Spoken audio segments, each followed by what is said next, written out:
up, Pom-Pom? Just got a message from the Xianzhou La Fu. Looks like it'll conflict with our original schedule.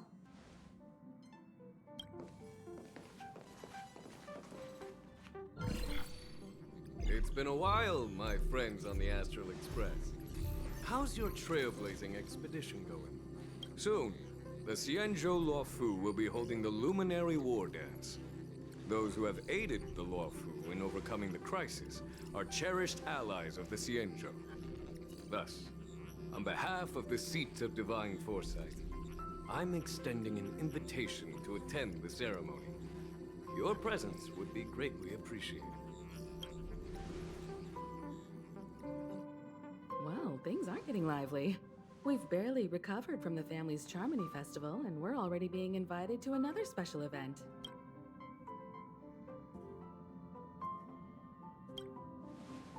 Why not think about it this way? Our trailblazing expeditions are turning into blast expeditions, where we eat, drink, and play wherever we go. Blast? Expedition? Yeah, wherever we go, we eat, play, and have a blast. So we should leave March behind to take care of the Express? Hey, that's not what I meant. I'm all for some fun. I just hope there won't be any surprise party crashers, like Friday or Saturday. The Xianzhou Luofu has recently overcome a crisis. By holding the war dance, they're demonstrating to everyone that they've returned to a state of peace and safety. But that's what everyone said before we went to Penacony. You'll be totally safe under the family's protection. No need to worry. The war dance is not like the Charmony Festival with all its hidden secrets.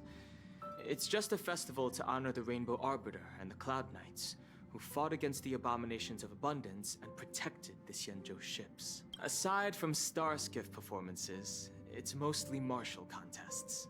Nothing too different from the Taiki and Roboball contest we've seen before. What do you think, Himiko? Since we've accepted Miss Black Swan's proposal, we should probably head to Amphorius for refueling. There's certainly no rush. This trailblazing expedition is quite unique, and the Express needs to be fully stocked and prepared before moving on to the next stop. With Madame Herta's help, I was planning to deliver some Leviathan fossils from Kalinga Abyss to Ron May, member 81 of the Genius Society. It could earn us some favors before we set off. However, it may take a few weeks. Aw, so that means we're not going to the Luofu. Being an adult means maintaining relationships, whether we like it or not, Marge. Since we've been invited, it's only right for the Astral Express to attend the ceremony. So here's the plan. Pom-Pom will take everyone to the Xianzhou Luofu. Mr. Yang and I will meet up with Ron May and fulfill our promise. Meanwhile, you, March, and Don Hung will represent the Express and attend the war dance. What do you two think?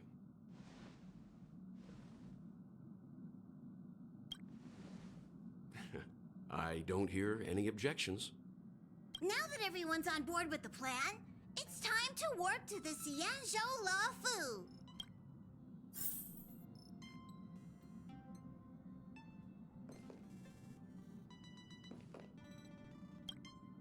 Kalinga Abyss.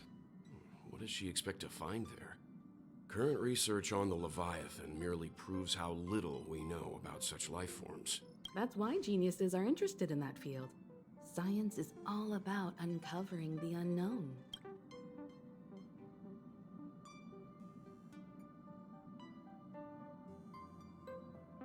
Don't miss us too much.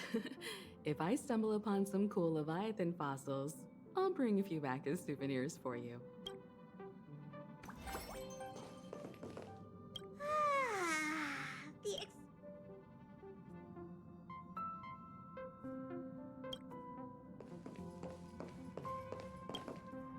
Himiko really knows how to convince people. Between Leviathan fossils and the war dance, the latter definitely sounds more fun.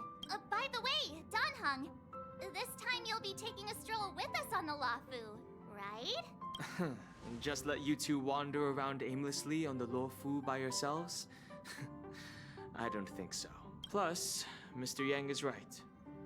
The Ambrosial Arbor crisis just ended, and both the long life and short life species are still feeling uneasy. And that's why Jing Yuan wants to organize the war dance, to show that the Xianzhou Luofu is stable and safe. And since he has extended an invitation, it's only right that I visit my old friend.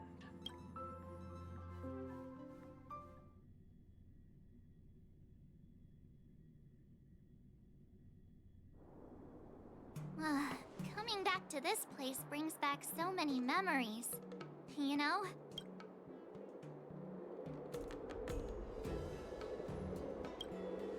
Hey, I'm not actually gonna recite a poem. I was just thinking about all the twists and turns we went through when we first arrived on the Xianzhou. This time, we're not being forced or enticed or chasing after wanted criminals. And we didn't have to sneak in through the cargo dock. This trip has been incredibly smooth. Quite unusual, I must say.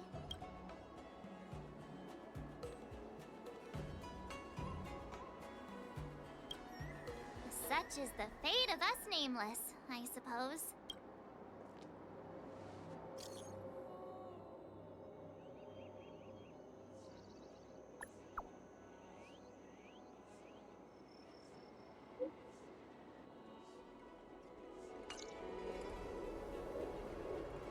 Is the Starskiff Haven always this crowded? There's so many people here. I can barely hear anything. Yanqing said General Jing Yuan sent him to welcome us. Hey, you guys! Hold on a moment. Did they just call us? Look at their outfits. They're from Penacony, right? Are you familiar with the Xianzhou Luofu? We know a little bit about it. What do you need? We're from Penacony. Maybe you've heard of it. We came to this ship to gather interesting materials for making dream bubbles. Oh, we just left there. Oh, talk about coincidence. That's great. Do you know any must-see attractions on the Luofu? We did, but the locals were all like, come on, there's nothing worth seeing on the Luofu. It's so boring here. Ha! Can't blame them. If someone asked me what's there to see on Penacony, I'd probably struggle to answer too. That's why we're asking fellow tourists. Most of the tourists around at the moment are here to attend the war dance. And that's why we're here too. Yeah, we know about that ceremony. But isn't the fighting ring still closed? I've heard the ring was actually converted from a huge decommissioned Luofu fighter jet.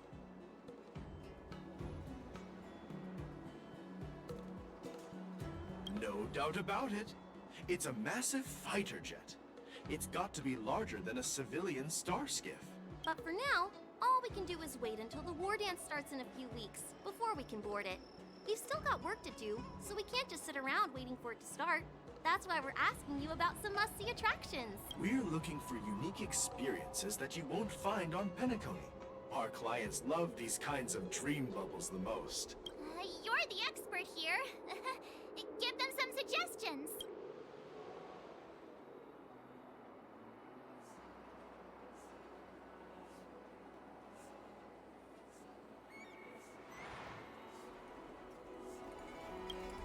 Oh yeah! Fixtrol Garden! It's famous for supernatural stuff. With those mischievous heliobi floating around. It's pretty fascinating. Supernatural? I don't really like scary things, but our clients will love it. Ooh, it does sound interesting. Let's go check out Fixtrol Garden. Maybe we'll bump into each other there. Look, Yanqing's here. Really? Let's go catch up with him. Quite a different experience looking down on stuff. There you are! Everyone, this way! Hey, everyone! It's been a while. It doesn't feel like it's been that long since we last saw you. But, Yanqing, are you? What's up, Miss March? They say kids grow up really fast. Yanqing, are you a little bit taller than before? We've only been away for a few months.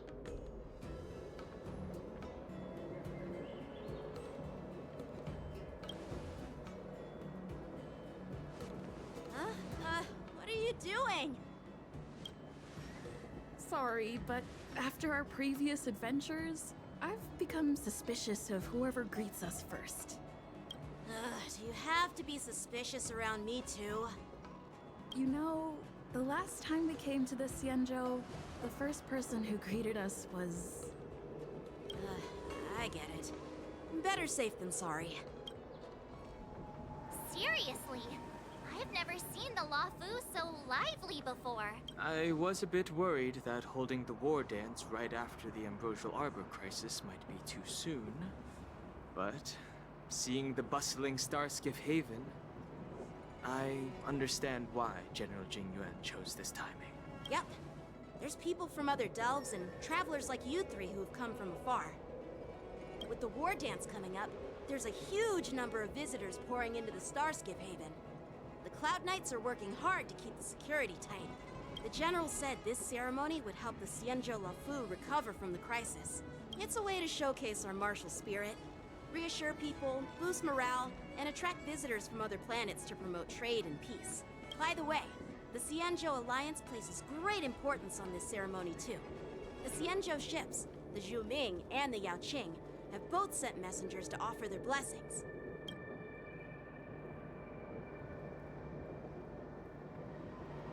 Yeah, I wonder if you've heard of it.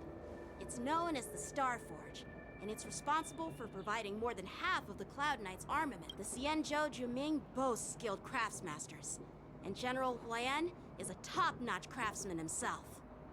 If only I could get a sword forged by him, I'd be on Cloud 9.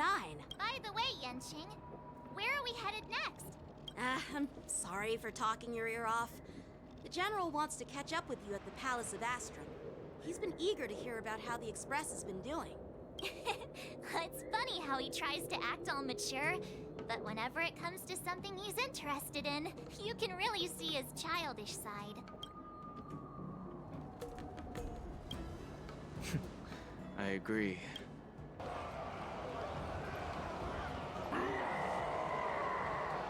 All units, assemble quickly! Get ready to protect the crowd! I just mentioned security, and now all of a sudden something's gone wrong. Excuse me, I need to go check out the situation.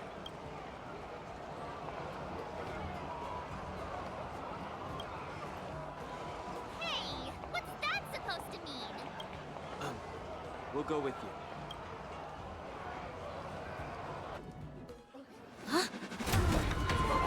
Watch out for the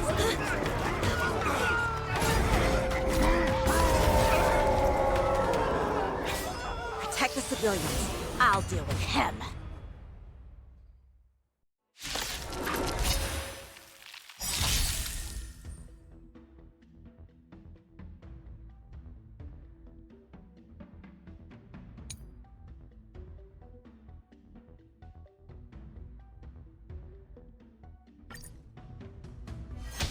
Borison?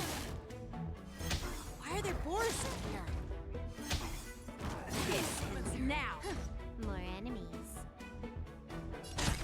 Time for a buzz. Rice second, my friends. Indulge yourselves! That's half the work. Still water uplifted. I weep for the departed. It too shall fall.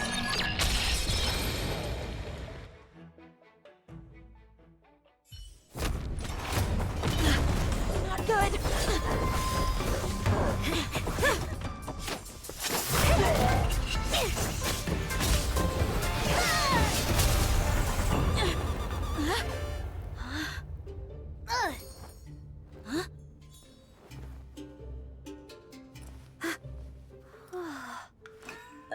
Thanks for the help.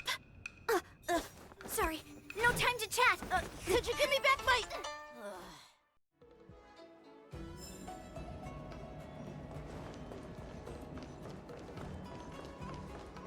Wait, my sword! I'm sorry, but I'm afraid we'll have to put our plans on hold for now. I need to find out what's going on.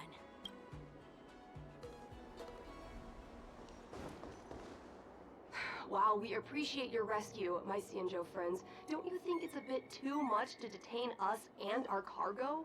Sorry. but we've been ordered to detain you and your cargo for inspection until we figure out the source of the attack.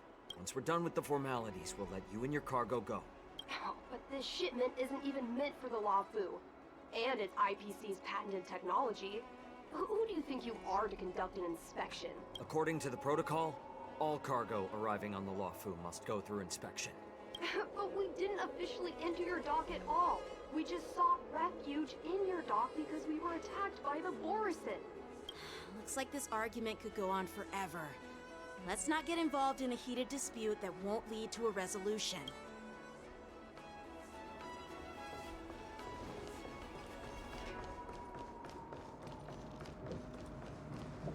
Who's in charge here? I need some answers. It's my fault. We let our guard down for a moment. I take full responsibility. With the war dance approaching, safety should be a top priority. Now, tell me, how did Borisin prisoners end up in Starskiff Haven? According to the protocol, Borisin prisoners should be held on a Starskiff and taken directly to the shackling prison under strict supervision without ever touching the ground. Who allowed a prisoner transport ship to dock at the passenger terminal? Please don't blame this captain. This incident involves the Zhu Ming's diplomatic vessel. Who are you? I'm Lu Jun, officer of the Patrol Defense Squad. Thank you for your help, Lieutenant Yanqing. The situation unfolded rapidly and it shouldn't be held against the captain. Here's what happened. An IPC transport ship was attacked by the Borisin just before arriving, and the Zhu Ming's diplomatic vessel came to the rescue. They fought off the Borisin pirates and imprisoned them on their ship. So, an IPC ship was attacked by the Borisin near the Luofu, and the Zhu Ming envoys saved them? Sounds complicated. Honestly, it gives me a headache too. The Zhu Ming diplomatic ship, adhering to standard procedure, docked at the passenger terminal to hand these criminals over to the Luofu. You know, with all the outsiders flooding onto the Luofu, the Starskiff lanes are under immense pressure. The Borisin desperados decided to put up a fight before the prisoner transport Starskiff could get there. And that's what you just witnessed. We'll make sure these prisoners are sent to the shackling prison as soon as possible. I see. It's an unusual situation indeed. I'll report it to the security department of the Realm Keeping Commission and ask for their cooperation in handling the aftermath. Maybe I should gather more details from others so that the Seat of Divine Foresight can have a better understanding of the situation.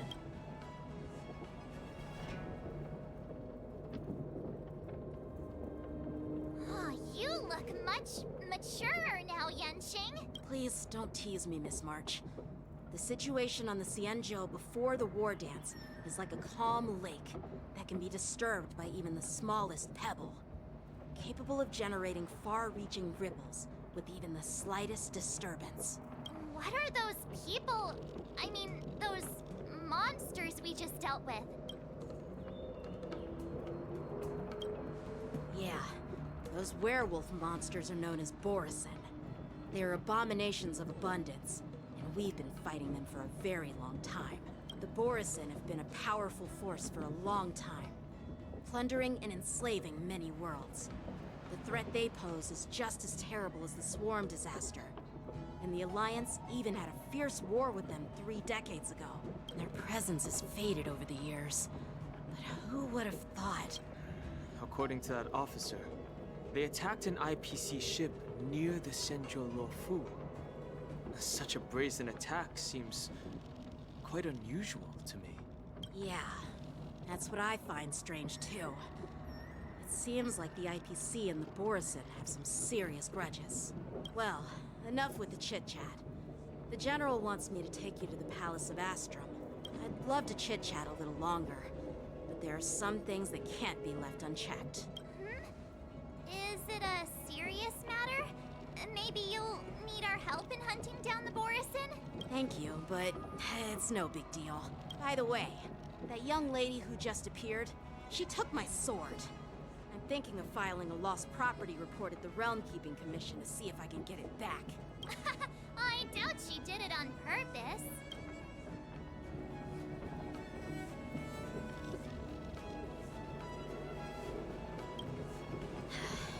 remind me. I just zoned out for a moment, that's all. All right, let's not keep the General waiting. Don't worry. There aren't many people out there with that kind of talent. It shouldn't be too hard to find her.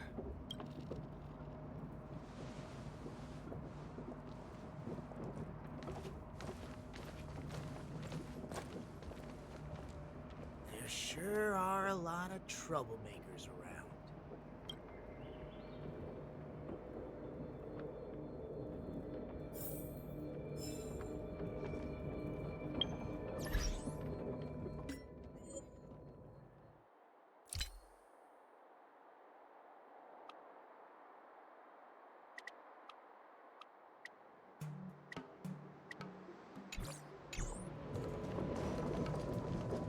Success.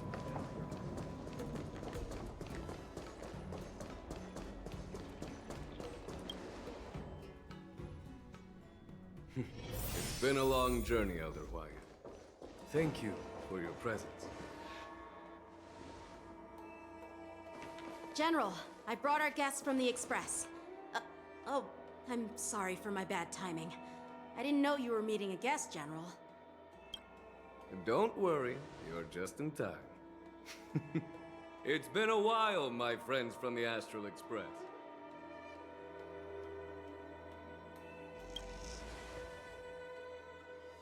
Oh. Well, it's an honor to be in your dreams, my friend. Allow me to introduce you to General Hua Yin. He's the Arbiter General of the Xianzhou Zhuming, known as the Flaming Heart. No need to be so formal. I'm just a tourist here, no different from other tourists who've come to attend the ceremony. Elder Hua Yin is not only one of the Arbiter Generals, but also the Furnace Master of the Artisanship Commission. Besides his martial skills, he excels in forging various weapons. Such talents are unique, even among the Arbiter Generals. Be it Arbiter General or Furnace Master, these are merely titles given to me long ago. I've retired several times already, but with the current change in circumstances, the Marshal has called me back to duty, and I had no choice but to answer the call. Well, in the end, I'm to blame. Living such a long life naturally brings its share of disapproval. It's an honor to meet you, General Hua Yin. It's my honor to meet you, General Hua Yin. No need to be all formal. Today I'm just a guest on the Lawfu, the same as all of you. So, these three are the ones you mentioned, Jingyuin? The heroes who helped you with the Ambrosial Arbor crisis? Indeed. There's Don Hong, March 7th, and her. Without their help, I'm afraid the Lawfu might not have easily overcome this crisis. So, the Imbibitor Lune's reincarnation has returned to the Lawfu and will attend the war dance.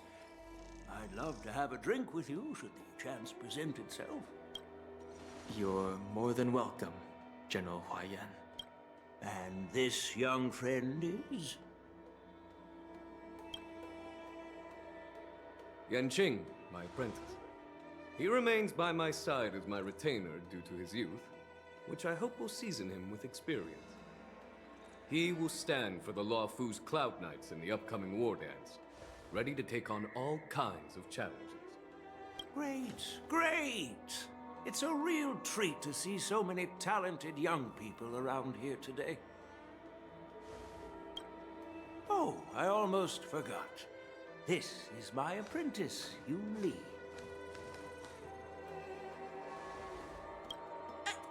It's you! Oh, it's you. Hello. Oh, you two already know each other? Guess we don't need any introductions then. What a coincidence! I was afraid I'd have trouble finding this girl. Oh? Now you've piqued my curiosity. Tell me, how did you two become acquainted? She helped me capture the escaped Borison prisoners at the Starskiff Haven. allow me to express my gratitude for you. But when you left, you took my flying sword with you. Your flying sword? Oh, so that's why I found a dagger in my bag. Turns out it's yours. Yes, it is. Now that we've met again, I hope... Nope, that won't do. Won't do? You want your sword back, right? Well, you can't just take it back.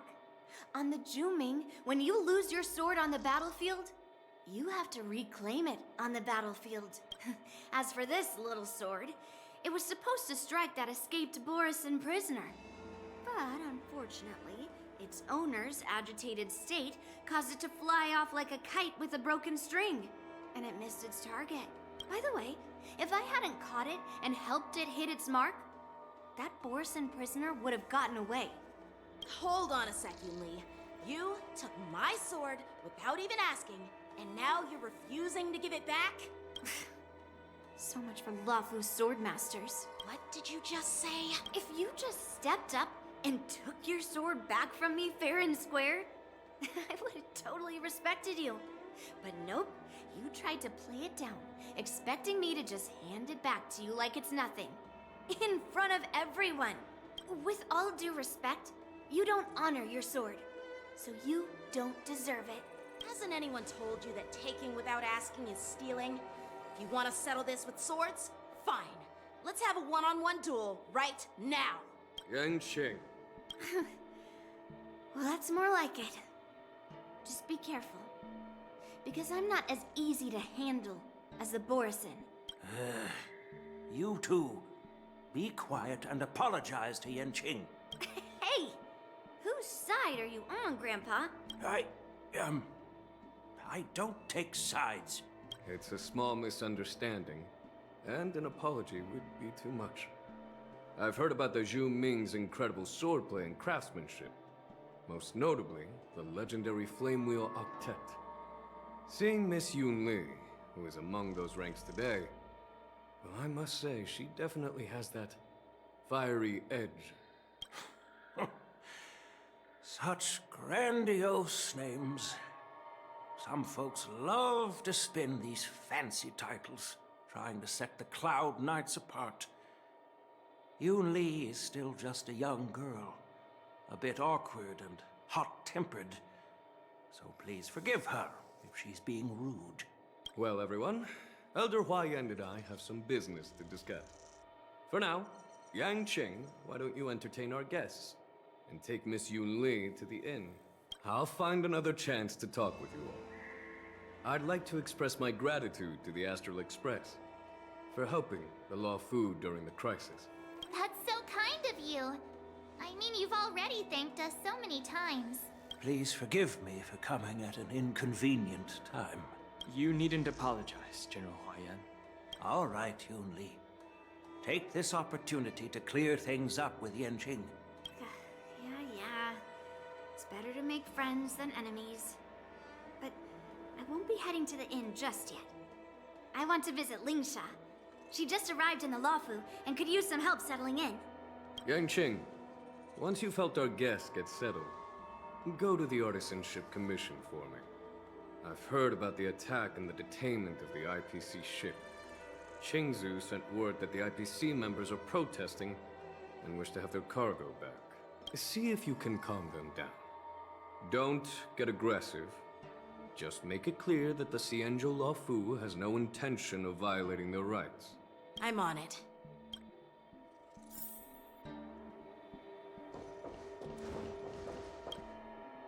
This is the report Qingzu just sent me. Let me take a look. Looks like the General has given me a tough challenge. He wants me to try and help put the IPC's mind at ease. Well, it's not exactly a test.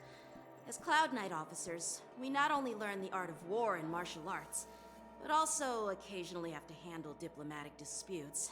It's just, you know, talking things out isn't as straightforward as duking it out with weapons on the battlefield.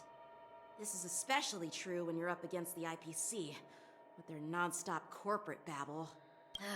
Well, let's not worry about that for now. Shall I take you to the inn?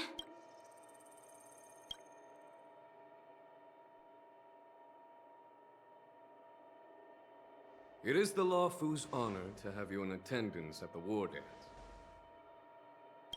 Yet, the fact that a simple martial arts ceremony has attracted esteemed generals from the Zhu Ming and the Yao Qing implies intentions beyond mere spectating. Might there be any specific instructions from the Marshal? You're overthinking it, Jingyuan. As I said, I'm here to broaden my granddaughter's horizons. I have no ulterior motives. However, I have no clue what the Yao Qing Arbiter General has in mind. Do you remember when you accepted this position? I told you that an Arbiter General's battlefield goes beyond the physical one. You'll need to lead and manage everything on the Xianzhou. The title of Arbiter General holds a weight far greater than its literal meaning. So many years have passed, and you've done well. However, longevity for the Xianzhou people can be a curse. Living too long means that every mistake you made will lurk in the shadows. And one day, they'll eventually catch up to you. The Marshal knows everything that has happened on the Lawfu. As for the Merlin's Claw of the Yao Qing, she has come specifically for you. Speaking of which, why hasn't she arrived yet? They say the Merlin's Claw strikes like lightning. Being late isn't her style. That's not true, General Huayan. She's been here a while, but I'm sure you've heard of her unbridled nature. As soon as she disembarked from the star skiff, she mentioned having something to attend to and simply disappeared. You must be the messengers from the Xianzhou Yao Qing, I assume. We are Jiaoqiu and Moza, retainers of the Merlin's Claw. It's an honor to meet you in person, Arbiter Generals. Now this is interesting. A guest who doesn't come to visit but sends a message instead. What does she mean? Tell me, what could be more important to her than coming here? Master heard about a spectacular view in Scale Gorge Waterscape. I believe she went there to enjoy it.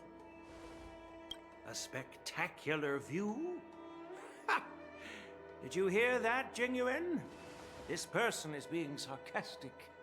Please do not misunderstand me, General Huayan. I was simply stating the truth. Master thought it would be inappropriate to keep you waiting, so she sent us here. Once she's finished with admiring the scenery, she'll personally come and apologize to the both of you.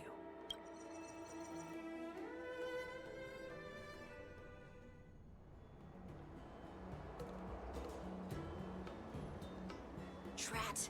I forgot to ask Yun Li to return my sword. Unacceptable. Every sword is precious to me. If it weren't for the General's interference, I would have taught that shameless girl a lesson in swordplay. By the way, I don't know if it's just me, but the General seemed a little reserved. Could it be because of Elder Huayan's visit? Reserved? Really? Maybe I'm just overthinking things. No, you're not. When I entered the Palace of Astrum, I realized that the messenger from the Xianzhou Zhu Ming was actually the Arbiter General himself. So, the messenger from the Xianzhou Yao Qing must be the Merlin's Claw herself, I presume. That's right. Well, that's what makes this entire thing so unusual. What's so unusual about it?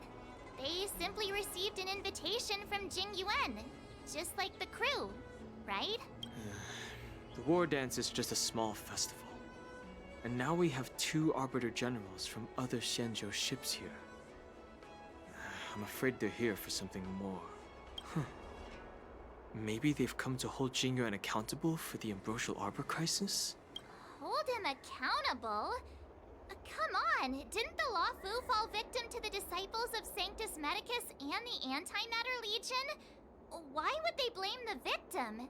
Donshu's rebellion and Ventilia's scheming are merely one side of the story to the other Arbiter Generals of the Alliance. Only a single piece of incontrovertible evidence remains, creating an endless source of potential complications. The Ambrosial Arbor. Yes. It's undeniable that the plague mark, which was subdued by the Xianzhou Luofu, has resurfaced. But was it really a conspiracy instigated by the Antimatter Legion? Or does it indicate a traitorous intent from within the Luofu, implicating Jingyuan himself? Once the spark of suspicion is kindled, it proves hard to extinguish. What was I thinking? Seriously, here I was looking forward to a carefree and enjoyable trip, but it seems wherever we go, drama is just around the corner. Aw, I was so excited. I thought those Arbiter Generals were just here to see the ceremony. By the way, I heard that an alchemist from the Juming diplomatic ship has arrived, and rumors say that she's to be the new Cauldron Master of the Alchemy Commission on the Luofu. An alchemist from the Juming serving as the Cauldron Master on the Luofu? While it's not unheard of, the timing itself... Thanks to your words, Mr. Danheng. Now I finally see the underlying tensions. The General is under tremendous pressure right now, but I was completely oblivious to his troubles. How naive of me. Come on, don't think like that. Leave the adult matters to the adults. Even if you wanted to do something for the General, it's not like you can do anything. Did I say something wrong? Miss March is right. I don't have the skills to share the General's burdens at the moment. Still, I'll do my best to follow his instructions. Let's go. Once I've taken you to your accommodations, I need to go to the Artisanship Commission to handle the IPC's protest. He looks like he has a lot on his mind. We can't just let him go alone. Why don't we accompany you to the Artisanship Commission? This is too much trouble. While I appreciate your kindness, dealing with the IPC's workers could be tricky. I'm afraid this will cause trouble for the Express. No worries. We're pretty experienced in dealing with the IPC. You've heard of the 10 Stone Hearts? We've dealt with quite a few of them, right?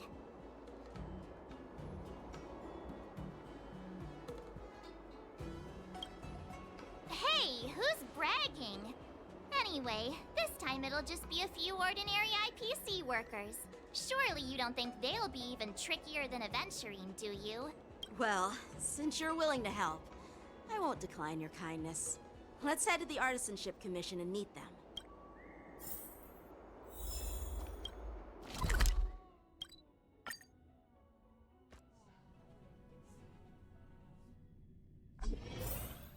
Can I really reason with you Xianzhou people? I think I get it now. In your words, this is called looting a burning house, right? That toxic voice sounds familiar. Haven't I heard it before in Aurum Alley? You know what? This isn't my first time dealing with the Skyfaring Commission. I can handle your unreasonable ways, but straight up snatching IPC cargo, isn't that going a bit too far? Just as I've said it many times already. Once we've inspected the cargo and completed the security check, you can be on your way. Is there something wrong with your ears, or is it just your brain? I'm hearing you loud and clear. I'm thinking clear. And my answer is crystal clear. Not a chance. Keep detaining my cargo and I'll file a complaint directly with your general. I was gonna ask you the same thing. Why do I keep running into you? Staying on the Xianzhou, are you? What terrible luck. Wherever you go, disasters aren't far behind. Aren't you the guest from the Astral Express? What brings you and Yanqing to the Artisanship Commission?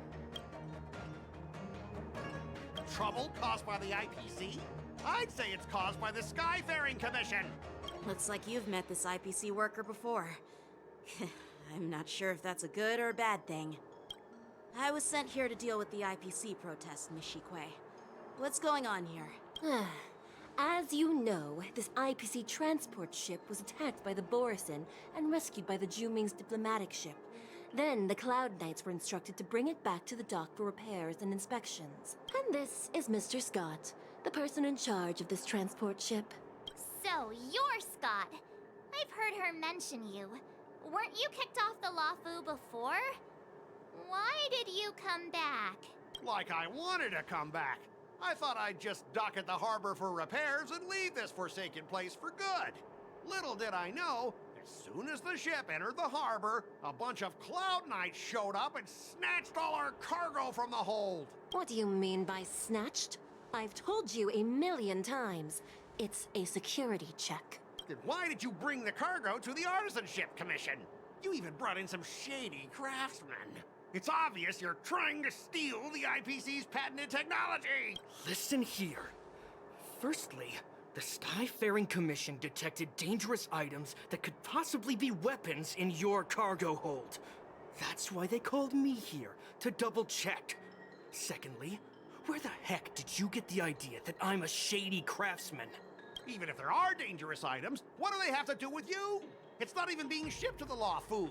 We'll just fix the ship and be on our way. We won't unload our cargo here. But you'll have to stay in the port for several days before your ship is repaired and you can take off again. How can we just leave unchecked items sitting here? I understand, but we don't need to disassemble the cargo if it's just a security check, right? In most cases, we don't. However, our scans discovered that the cargo doesn't only contain machinery, but also some substance that resembles biological tissue. Biological tissue? Does this crate contain living things? I'm afraid we'll need to wait for the Alchemy Commission for further confirmation. In any case, according to our regulations, we need to unseal one of the crates for further examination. But this IPC specialist has been hindering us on the grounds of patent secrecy. The Alliance's regulations on biological products are very strict. Without further inspection, there is no way for the Skyfaring Commission to release the cargo. Oh, really? Fine! If anyone lays a finger on that shipment, they'll have me to deal with. It doesn't matter if it's mechanical or biological. It's none of your business. I'm filing a complaint against the Skyfaring Commission's ridiculous regulations. This Mr. Scott seems stubborn and difficult to persuade. Honestly, I really don't want to have a vicious confrontation with the IPC. I heard how you helped Aramali. The IPC representative back then was Mr. Scott, right? Since you've dealt with him before, it looks like I'll have to rely on you again. What are you guys whispering about over there? Just hurry up and give us back our cargo.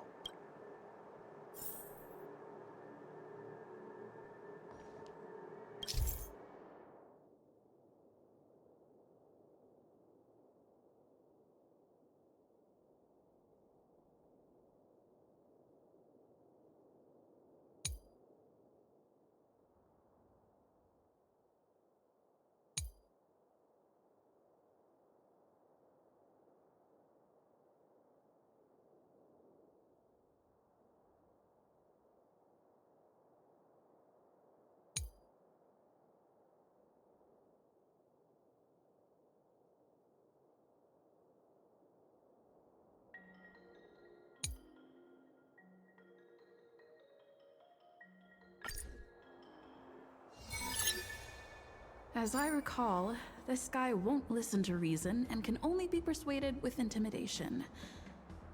But he does seem to follow rules to some extent. Let's use that against him. Speaking of regulations, we have our own laws and regulations too. According to Article 4 of the Xianzhou Alliance IPC Trade Consensus, the Alliance and IPC shall never infringe on each other's intellectual property rights.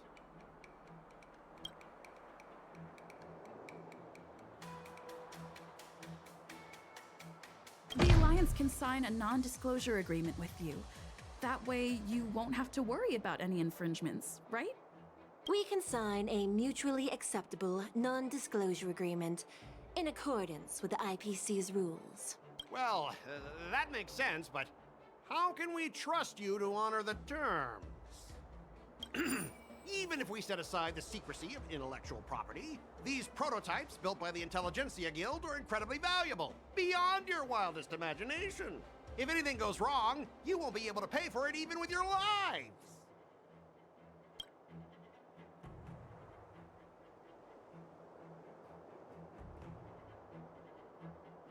Can you give us an exact amount, Mr. Scott?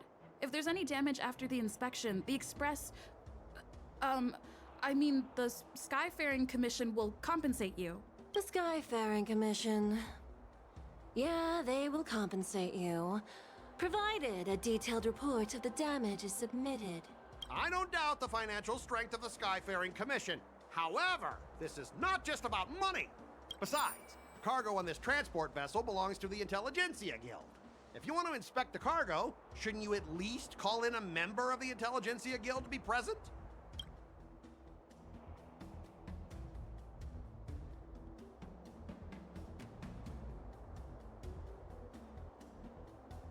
According to the principle of territoriality, since your vessel is stranded on the Cienjo, the Skyfaring Commission has the right to inspect it. Indeed. According to Article 27 of the Cienjo Legal Code, all official and private goods upon entering the port shall be subject to inspection. Failure to submit to such inspection shall be deemed equivalent to the possession of unlawful items and shall be subject to legal ramifications. Huh? My synesthesia beacon must not be working, because I have no idea what you just said. Simply put, if you insist on hindering the inspection, we'll have to treat the cargo as unlawful items and confiscate it. Confiscate it? How can you Cienjo people be so unreasonable? If this were pure point, and incoming cargo posed a safety risk, the IPC would take it in for containment and disposal, correct? That's true, but the IPC sometimes makes exceptions. For example, they've always given special terms to Cienjo vessels. Well, you guys sure know how to argue your case. Fine, I'll allow you to do the security inspection. It's just that, I need some time to sort things out. This is a big deal. Let me talk to headquarters first. So, Mr. Scott, are you just stalling for time and planning to leave the Cienjo as soon as your ship is repaired? To avoid the Skyfaring Commission's inspection? Well, IPC staff are free to come and go, as long as they don't break any laws. Yeah, you've got some insight there. Who are you again?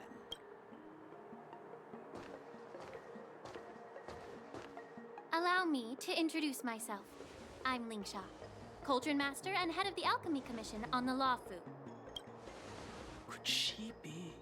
Yeah, she's the new Cauldron Master assigned here from the Cienjo Juming. I received a report from the Artisanship Commission about cargo containing samples of unknown organisms. It said they needed help from the Alchemy Commission. I had nothing better to do, so I came myself. It's fine, Mr. Scott. If you really don't want your cargo to be inspected, it doesn't matter. It doesn't matter? How can you say that? Why are you being so nice all of a sudden? Well, since you're not going to check it, I'll take this crate and be on my way. Is that okay with everyone? Yeah, sure. Why should I object? Not only this sample, but all the goods on the transport ship are yours to keep. Like I said, we won't inspect them. Wait a minute!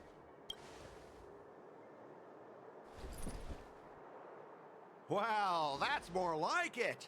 If only the young displayed a more reasonable attitude, we could have sidestepped that altercation just now. Our ship will leave in a few days once the engines are repaired. Your ship can leave whenever you want, but I'm afraid I can't say the same for your cargo. According to the import and export regulations signed between the Cienjo and IPC, all biological shipments can only leave the port when they have confirmed to be of no threat, or when all biological activity expires. Since we can't determine if your shipment is safe for the environment, I guess we'll have to wait for its biological activity to expire. Let me check the previous cases. Normally, it'll only take around 47 star calendar years. Only 47 years? Why so surprised? You're still young and full of energy. I'm pretty sure you'll live a few more decades. Have some confidence in yourself. Ha! Typical of a long-life species. Your words are dripping with sarcasm. While you may not care about time, I do. I'll be demanding double compensation from the Skyfaring Commission for every minute wasted. Sure thing, Mr. Scott. You seem pretty confident that your career and life will last long enough to witness this victory unfold.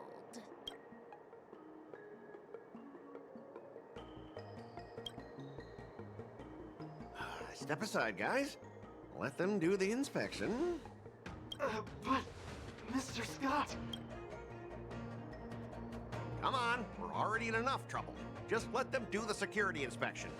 And if needed, I can always grovel before the Intelligentsia Guild later. I'm just using my head for what it's apparently good for, right?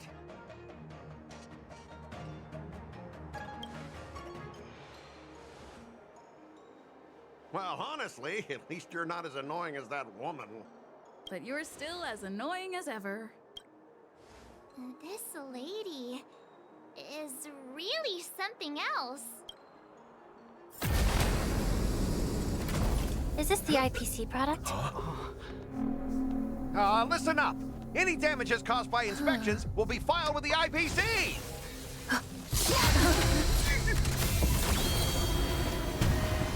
Turn it off!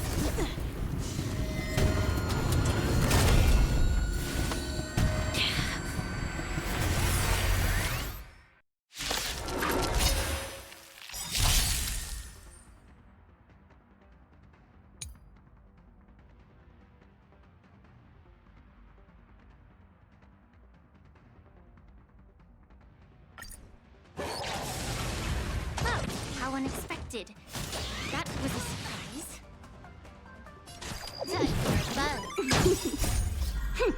This is double speed. Still waters uplifted. I weep for the departed.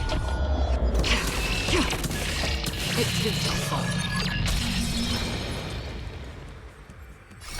Ill tidings manifest. That's all you got? Can I have fun this time?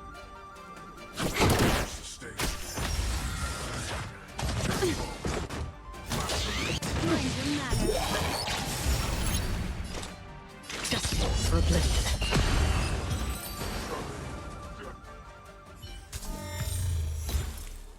Were you seriously planning to leave this stuff unchecked at the dock for days?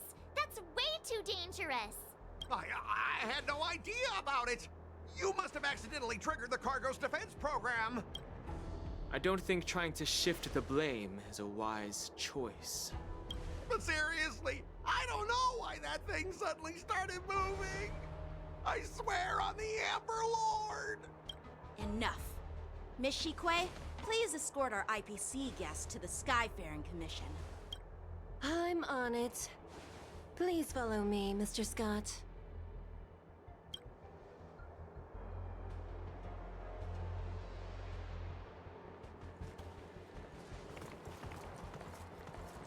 Our preliminary inspection shows that there is indeed hidden biological tissues inside. Just like the craftsman feared. I can't even tell if it's ingenium or biological in nature. The core of this device is what they call wetware in industry slang. To put it simply, this machine operates with a kind of biological nerve as its control center. I'll take some samples for the alchemist to analyze and figure out where the biological tissue comes from. Why would the Intelligentsia Guild use such unethical technology? Perhaps they're trying to create a new weapon? Whatever the reason is, it's probably why the Borisin attacked the ship. No wonder the IPC were trying to obstruct our inspection. I'll contact the Ten Lords Commission and ask the judges to come and give their final verdict on this. According to our rules, all prisoners and weapons involving dangerous creatures must be taken to the shackling prison for further sentencing. After all, it's the safest place on the Luofu. As for you, Mr. Craftsman, please go with the Cloud Knights and explain the situation to the judge.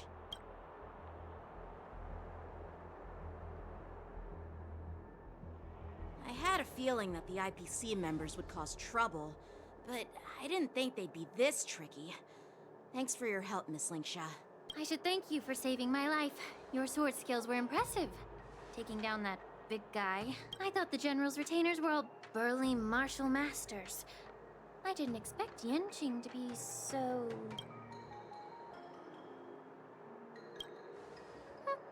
Can't argue with that. As for you, you must be the guests from the Astral Express, right? Saving the Luofu from that crisis. It's so impressive. It wasn't a big deal. It's still early. So why don't we get some tea at the Alchemy Commission? We can discuss your suggestions for revitalizing the commission. I'd be happy to accept your invitation. And you three are coming too, right?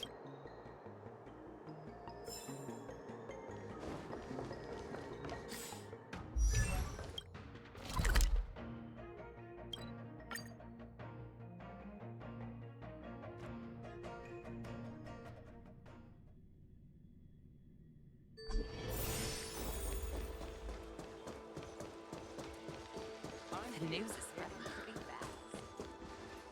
All these years, and the view at the Alchemy Commission hasn't changed a bit. The tides come and go, but the ancient sea remains the same. For us Vidyadhara, there's nothing more nostalgic than our homeland. You're a Luofu native, Miss Linksha? Yes, I grew up here, listening to the sound of waves while researching prescriptions with my mentors and peers at the Alchemy Commission. It's kind of sad, isn't it? Everything changes, but somehow remains familiar. Just like you, Don Hung, I traveled far from home, and now I've returned. Seeing the familiar scenery brings back a hint of nostalgia. The view here would be even better without the Ambrosial Arbor. Oh, really? I think that towering tree looks pretty impressive. Even if it's impressive, it's a plague mark. The Xianzhou have been fighting abominations for thousands of years. And now that the Ambrosial Arbor has been reborn, it's only natural for everyone to feel uneasy. Well, once a seed is planted, no matter how long it takes, it'll eventually sprout and bear fruit, in my humble opinion. The rebirth of the Ambrosial Arbor and the resurgence of the disciples of Sanctus Medicus were inevitable. The seed was already planted when the ancestors of the Xianzhou sought immortality.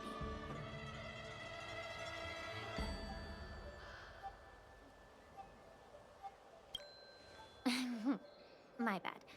Well, since you went through the entire Ambrosial Arbor crisis firsthand, Dan Heng and Lieutenant Yanqing, I'd like to discuss something with you.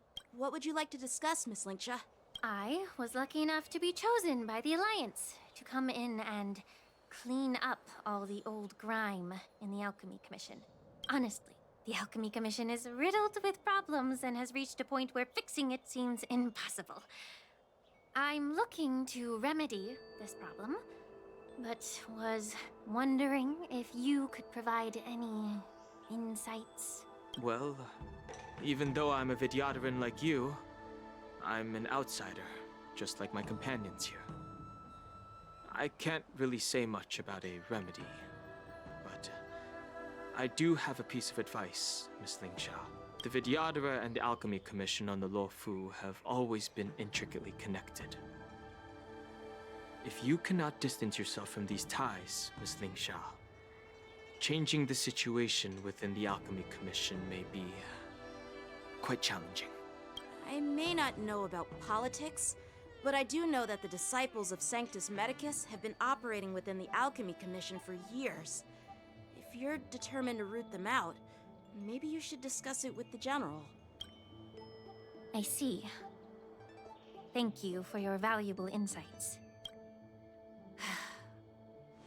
While the Lux Arrow from the Rainbow possesses unparalleled power to sever the ambrosial arbor, it can't sever mortals' desire to prolong their existence. Just like how the Cloud Knights can eliminate the remnants of the disciples of Sanctus Medicus, but are unable to calm the hearts and minds of the people within the Alchemy Commission.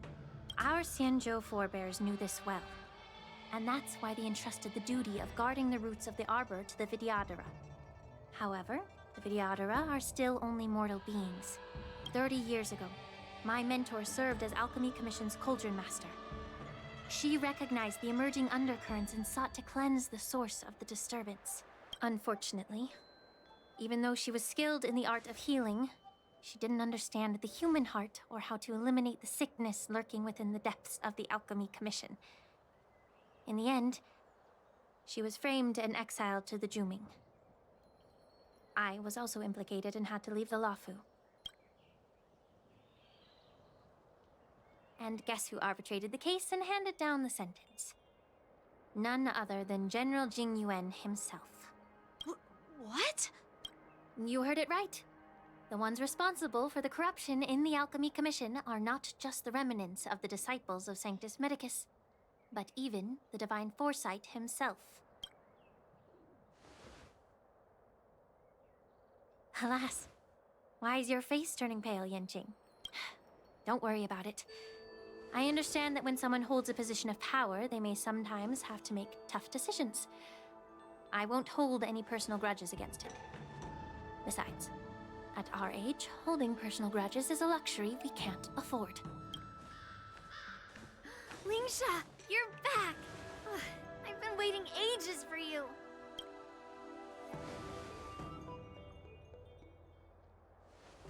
Yunli! Why aren't you with your grandpa? What brings you to the Alchemy Commission? Well, let me take this opportunity to introduce you to Yanqing. What a small world. You stole my sword! Give it back! I see. Let's skip the introduction part then. Why do I keep bumping into you? Are you stalking me or something? Of course not. Unlike you, Miss Yunli, I have important things to take care of. You, on the other hand, seem to have all the time in the world to wander around without returning my sword. Grandpa used to say that a sword reflects its master. I talked to your sword, and it told me that you've been distracted. You hesitate when you should strike, and you struggle to stay calm when your sword is unsheathed. Now that I see you again, I realize your sword was right. It wasn't me who took your sword. It was you who lost focus. Do you really expect me to believe that nonsense? I've been taking it easy on you because you're a guest from the Juming, but you're not taking the hint. Don't people from the Juming know you're supposed to return what you've borrowed? Just look at this flying sword. Even if I gave it back to you now, it'd just be taken away again in a few hours. You know the Cloud Knight saying, a Cloud Knight must never let slip their weapon. Yes? Well, sure, I can give it back to you now, but on the battlefield, that's a whole different story. Poor flying sword. Fine! You don't have to give it back, because I'll take it back myself!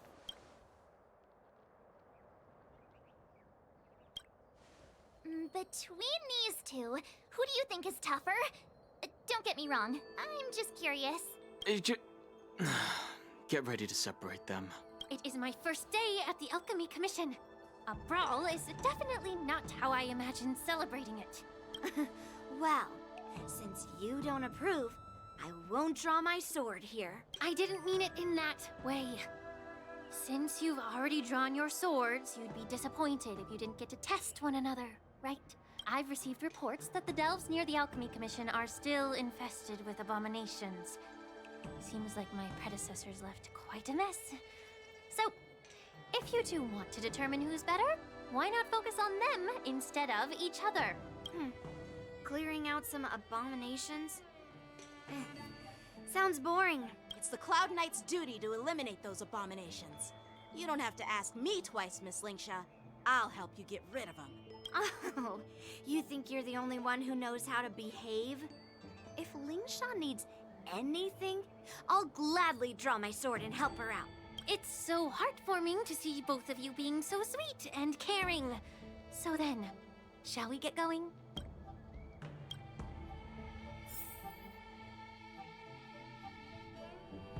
Ever since the disciples of Sanctus Medicus were eradicated, their experimental abominations have been festering here. If you want a contest, I'll be the referee. The one who kills the most abominations within 15 minutes wins. Lingsha, as always, you're still an expert in making unpaid work sound so noble and grand.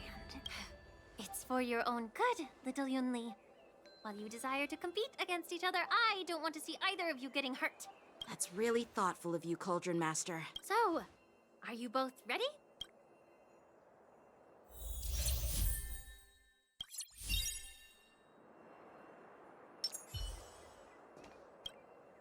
Ugh. Looks like my predecessors left quite a mess. Let me say it again. The one who kills the most abominations within 15 minutes wins. Be careful when you draw your swords, and make sure you don't hurt each other. Can we start now, Lingsha?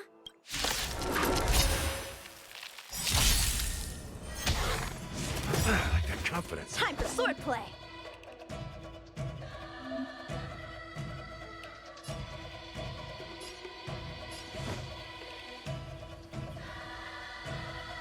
Nice like a good brew, my friends. Indulge yourselves! Memories are beneath the water, lies an endless abyss! Strike apart! That's all you got?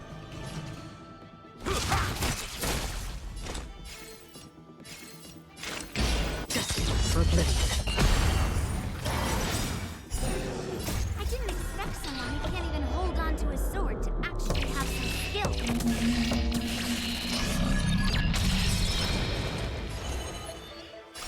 Ill fate is dead! Mind your manners.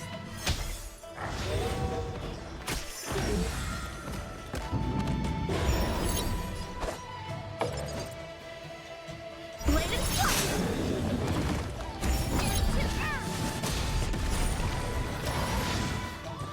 Free will, or was it fate? Step up!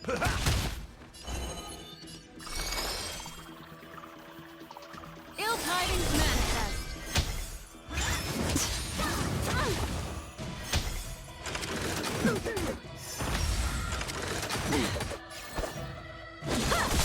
That's half the work. Still waters uplift. Destiny is apparent. In the mood for another... How many can you block? Strike apart! You've got style with those moves, but you're not striking where it counts. Shame that you misuse your sword.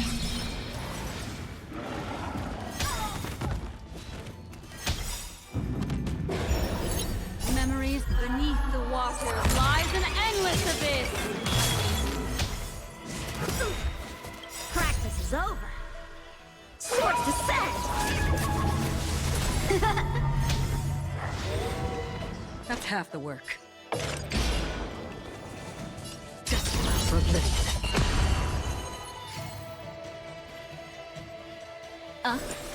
Time for swordplay!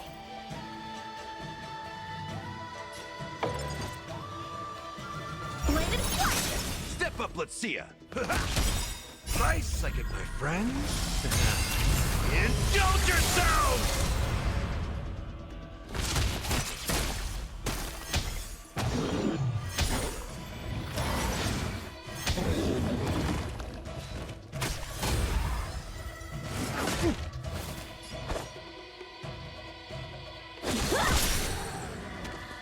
Free will, or was it fate? Still waters uplift.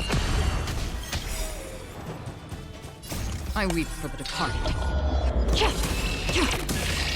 It too shall fall.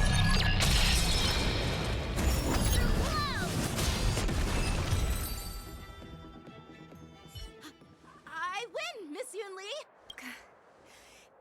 You got lucky. why don't you just give me back my sword, sincerely apologize, and then go cry your eyes out to your grandpa? Consider yourself lucky that I'm not interested in your rusty sword, as I don't have the nasty habit of snatching other people's weapons. All you did was chop down a few monsters. Don't get carried away with yourself.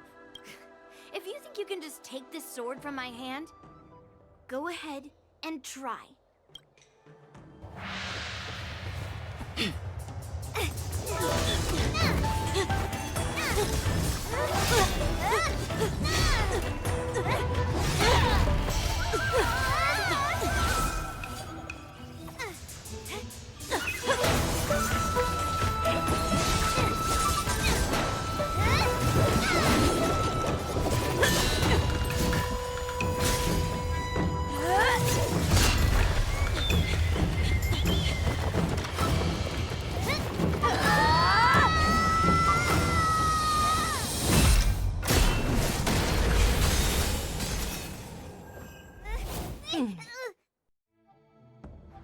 Well fought, my young friends. However, both of you have shortcomings.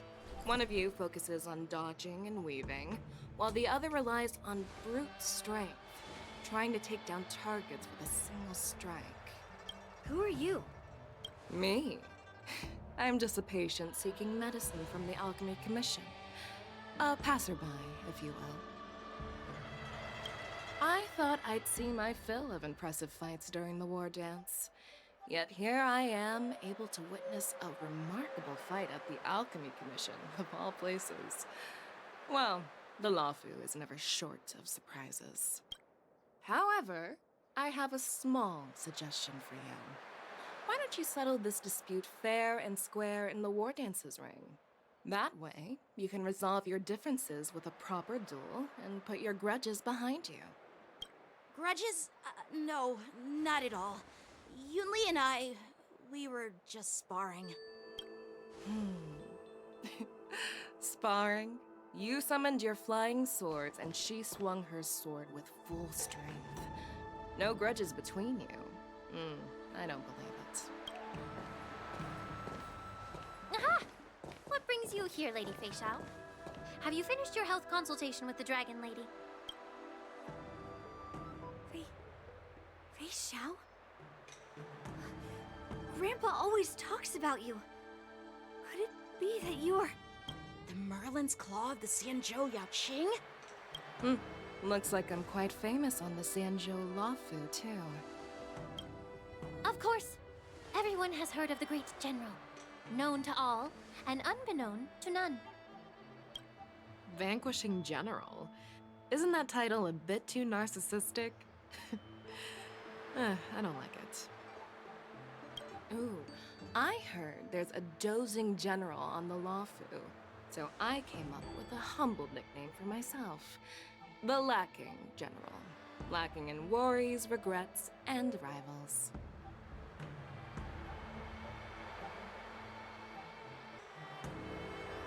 Sounds much better, right?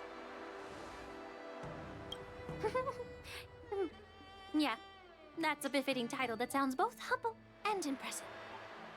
Now that the sparring session is over, Yanqing and Yunli, shouldn't you politely thank General Fei Xiao for her guidance and bury the hatchet? Here's your sword. Keep it safe. Or it might get taken away again. By the way, we haven't settled the score yet. I'll defeat you fair and square next time we fight. This is how she apologizes? Now that I finally got my sword back, I should report to the seat of divine foresight. I'll take my leave, General Fei Xiao.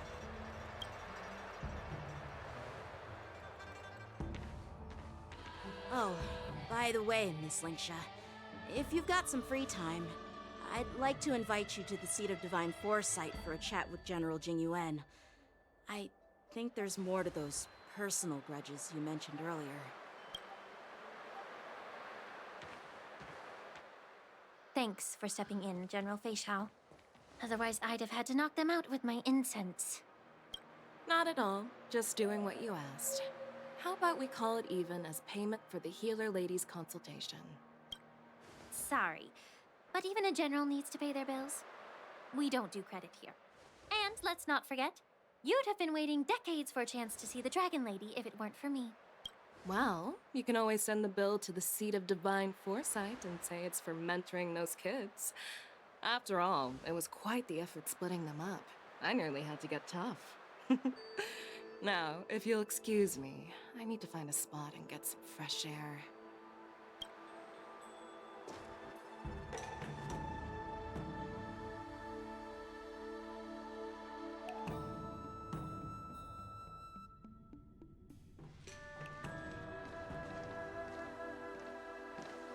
Back already? You've met with Jing Yuan and wandered around for a few hours. So, what do you think? It appears that the Divine Foresight is using this war dance as a show of strength to convince everyone that the Luofu is prospering after the Ambrosial Arbor crisis. But... I know you're going to say but, right? But the influx of people attending the war dance is like a breeding ground for disorder and rumors. One wrong move, and the Luofu could be in a world of chaos. The Cloud Knights on the streets remain vigilant, so at the very least, General Jing Yuan is aware of this. As for other matters, I'm unable to say. I'd prefer to be excused from future meetings with generals. I'm just a military healer. And now all of a sudden I'm thrust onto the center stage having cordial chats with two generals? My work doesn't lend itself to being in the limelight either. Just stop whining. At least you're in one piece, right? Before getting in touch with General Jing Yuan, I wanted to put aside my assumptions and see his momentum. That includes the overall bearing of the Cloud Knights on the street, what people are saying, and how those close to him behave. The might of an army dwells not within its pawns, but within the force of its collective momentum. Recognizing this fact reveals the true measure of power. Thanks for enlightening me, General. A perfectly clear statement turned confusing thanks to your translation. You've made me lose where I was now. Anyway, this is how I operate in battle, so you might as well get used to it. Are you treating General Jing Yuan as your enemy? The longest-serving general of the Xianzhou Luofu. Do you think he'd have only a few enemies? By the way, General, you met the healer lady, yes? Could you show me the medicine she prescribed you? Well, the healer lady couldn't do anything about my condition. She just told me to enjoy some tasty food. So not even the famed healer lady could help? Don't worry. I'll fulfill my promise and find a way to cure you. Actually, I've found some leads. Well, life and death, Jiao Zhou. It's all predetermined. Upon starting my military career, I made a pledge that the rest of my life would be dedicated to being the Xianzhou spearhead, hunting down the abominations of abundance till the end of my days. As long as I can fulfill that deep-seated desire, I don't care how long I live. You asked if I view General Jing Yuan as my enemy. No. My real enemy has always been myself.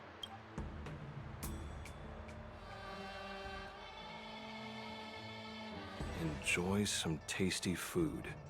So, what's for dinner tonight? Jeez. You really know how to read the room, don't you? You guys figure it out for yourselves. I'm due to catch up with an old war friend I've not seen for quite a long time.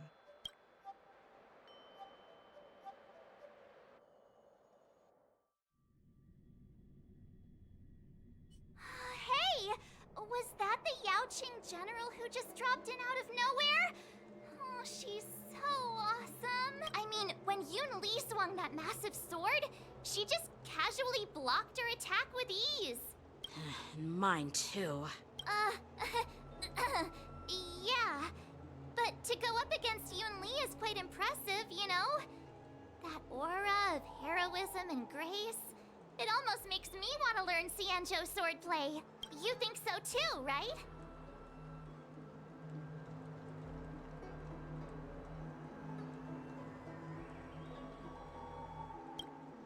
I agree. General Fei Xiao is indeed impressive. I was actually hoping you'd give Yanqing some praise. Thanks for the kind words, Miss March. The war dance is coming up, and I've been chosen to represent the Cloud Knights in the ceremony. I've had my fair share of defeats lately, and even though I know there are always more skilled swordmasters out there, seeing General Fei Xiao's skills today has made me feel a bit uneasy again. Don't underestimate yourself. After all, generals won't fight in the ring during the war dance. Just remember the state of mind you had when you single-handedly took on me and Blade, putting life and death aside. With that mindset, you can prevail against most challengers. I see. Thanks for the advice, Master Dan Heng. By the way, now that today's events are over, General Jing Yuan wants to invite all of you to the Seat of Divine Foresight. He has something important to discuss. I bet it's about how to deal with the generals from the Yaoqing and the Zhuming. I really don't want to get caught up in grown-up games so soon. I just hope Generals Fei Xiao and Huaiyan can see the truth. We don't need any more chaos on the Luofu before the war dance.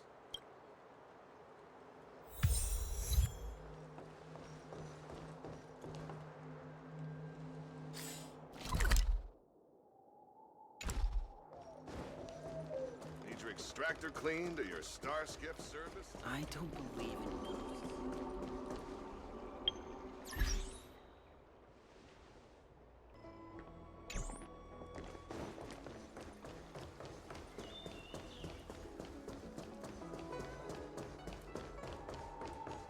What is your purpose for entering the Seat of Divine...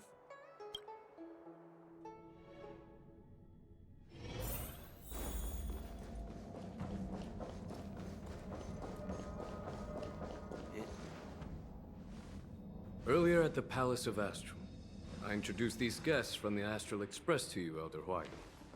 But with all the people around, we only exchanged pleasantries. Now, I'd like to officially introduce them to you.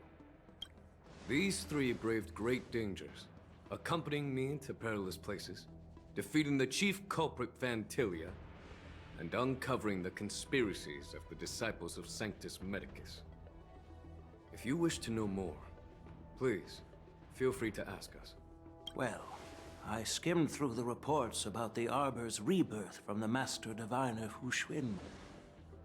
She's been summoned to the Yuchui for questioning. There are a lot of doubts within the Alliance about this whole situation. But despite all that, I believe in you. Since you joined the ranks, you have repeatedly achieved remarkable feats. After the High Cloud Quintet each went their separate ways, despite the many criticisms within the Alliance, the Marshal still stood firm against the dissenting voices and entrusted the Luofu to you. Over the years, you've served the Alliance with loyalty and wisdom. You've taken down abominations in Thalassa, rescued the Xianzhou Yuchui from a siege, and destroyed the demonic planet summoned by the denizens of abundance. I still remember those battles vividly. There are fools who doubt your loyalty. They're happy to see the divine foresight fail because it gives them some kind of sick satisfaction. They haven't achieved anything of their own, so they feed off the failures of others. But I've seen enough failures in my time, and I want to believe that your loyalty has never wavered. So, General Fei Xiao of the Yaoqing is the only one investigating the Ambrosial Arbor crisis on behalf of the Alliance? No. I am too. This old man's words always catch me off guard. The Marshal ordered me to come to the Xianzhou Luofu. but the document only says, attend the war dance and listen to Fei Shao's questioning. The Marshal is well aware of Jing Yuan's purpose in holding the ceremony and understands the situation he is facing. She mentioned it because she believes both issues are important. Thanks for your kindness and sincerity, Elder Huayan. But is it appropriate to tell everyone here about the Marshal's orders? By introducing the Express's witnesses to me alone, aren't you aiming to discern the intentions behind both my actions and Fei Shao's? And whether there's any discord between us? Well, since I'm being open and honest with you, I encourage you young folk to do the same. As for the Ambrosial Arbor crisis, all I need to do is listen. General Fei Shao will be the one asking the questions. To be honest, I'm more concerned about the timely start of the war dance. Oh, by the way, I've prepared a gift for the war dance.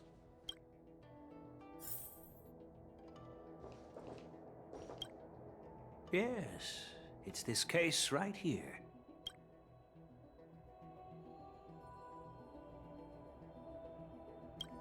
There will be numerous contests and celebrations during the war dance, and the main event will be the Ringmaster's Challenge. The host will dispatch a skilled warrior to take on challengers from all over the cosmos, showcasing the excellent martial arts of the Xianzhou Luofu. When you mentioned that the Astral Express would be attending the ceremony, I thought the High Elder of the Luofu would be the Ringmaster. You humor me, Elder Huayan. The healer lady is just a young lady who knows nothing about martial arts. How can I assign her as the Ringmaster? I'm no match to you when it comes to joking. What's this box for? Why don't you open it, General Huayan? This sword case is intended for the War Dance's award. It's empty now, but in a few days, a precious sword will be delivered and stored inside. I don't mean to boast about our skills, but this sword represents the pinnacle of the Zhuming's craftsmanship. It has a legendary history, full of heroic tales from foreign lands, tales that are too detailed to be summarized in just a few words. Since the delegation delivering the sword hasn't arrived yet, I'll just leave the case here for now. I've been wondering who would be worthy of such a sword. And then it hit me. I can award it to the champion of the Ringmaster's Challenge. The ceremony's champion is sure to be a perfect match for the sword. Moreover, I hear that Yanqing is an excellent swordmaster, and that he will be representing the Luofu as the Ringmaster. So it seems like a perfect gift for him. Thank you for your generosity, Elder Huayan. If you want to give me a sword, just say the word, Grandpa. No need to beat around the bush. You've got confidence, my girl, but I don't think you can best Yanqing. I know you're all about swords, Miss Yunli. It's just a shame that it's the sword that ultimately chooses its rightful master. Yeah, and even if someone gets their hands on such a precious sword, it'll probably end up in someone else's. The outcome of our duel at the Alchemy Commission is still up in the air. Since you're interested, why don't you represent the Xianzhou Juming and challenge me in the ring? That's exactly what I had in mind. Nobody knows who's gonna come out on top. It could be me, could be someone else. It'll probably be me. But whatever happens, it won't be him.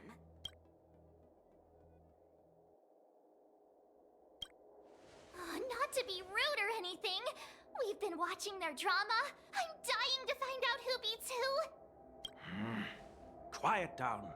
We have other guests here. I've prepared this sword to add some excitement to the ceremony, not to have you two squabble. It's not a good look for the Alliance. While you both seem confident that you'll win, you need to remember there can only be one winner and one loser in the ring, which could lead to hard feelings. Actually, I have an idea. We don't know who the winner will be, and it might not be either of you. But if you're eyeing that prize, you'll need to work together. I want you to take on an apprentice who will take part in the war dance and win at least one match. How does that make sense? In my humble opinion, while a Cloud Knight is commendable by securing victories, it's even more so to pass on your skills and spread the way of swordplay. I'd be greatly pleased if this apprentice could represent the Express in the war dance by displaying their Cloud Knight flair and prowess. Well, Elder Huayan's idea is quite interesting. Imparting swordplay skills requires teamwork, and both the winner and the loser will learn a valuable lesson regardless of the outcome. The question is, whom should the two of them take as an apprentice? Huh? Who? Wait, me?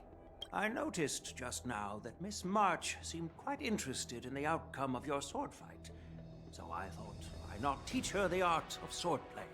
Oh, wait. Are you serious, General? Why am I being dragged into this all of a sudden? I've never practiced swordplay before. I'm a total newbie. You really think I can learn it? Well, you'll probably realize I have no hope and give up on me. And that'd be so embarrassing. Isn't this a perfect chance for you? I remember you mentioning that you wanted to learn some sword moves. Yeah, I did say that. But this is all happening so quickly, don't you think? Miss March is like a piece of jade in the rough, just waiting to be shaped. The war dance is the perfect opportunity to see what heights she can reach. I appreciate your kind words, General YN. But won't teaching me swordplay be a waste of Yanqing and Yunli's time? They should be preparing for the ceremony. Plus, I heard that each swordmaster has their own special moves. What if they let something slip while teaching me? If everyone knows each other's tactics, won't that make it hard to catch people off guard during the war dance? That's considerate of you, March 7th. But don't worry. It'll take you at least a decade of hard training before you can even start learning special moves. No need to freak out. A few Juming swordplay tricks will mean you'll be more than equipped. Really? Looks like March's curiosity has been piqued. The whole point is to know each other's moves. Defeating your opponent in just one move? How boring would that be? Plus, what really decides a swordsman's fate isn't some special move. It's the solid fundamentals. So Miss Yunli has already agreed. What do you say, Yanqing? General, I haven't graduated yet. How can I be qualified to teach swordplay to others? So you're admitting your defeat, huh? If you're not even confident to teach, why don't you let me be the ringmaster instead? Yanqing, teaching an apprentice is also a way of honing your own skills and gaining insights. You've been an apprentice for years. It's about time you looked at swordplay from another perspective. I see, General. Then count me in. Now that Yanqing has agreed too, it all comes down to Miss March giving her nod. It's up to you to make the final decision, March.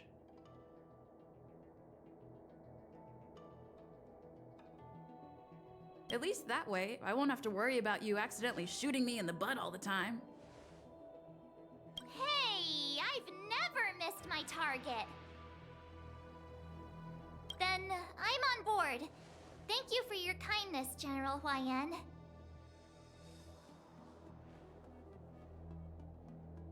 Great! Starting tomorrow, Yanqing and Yunli will teach you the basics of the Cloud Knight's swordplay.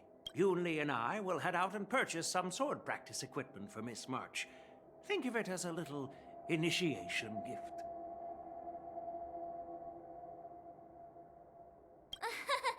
You're too kind.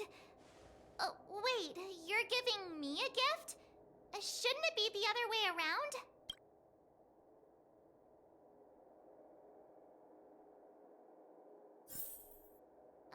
General Huayan's gone.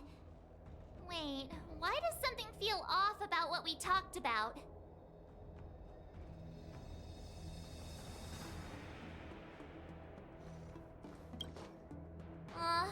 think we strayed off topic.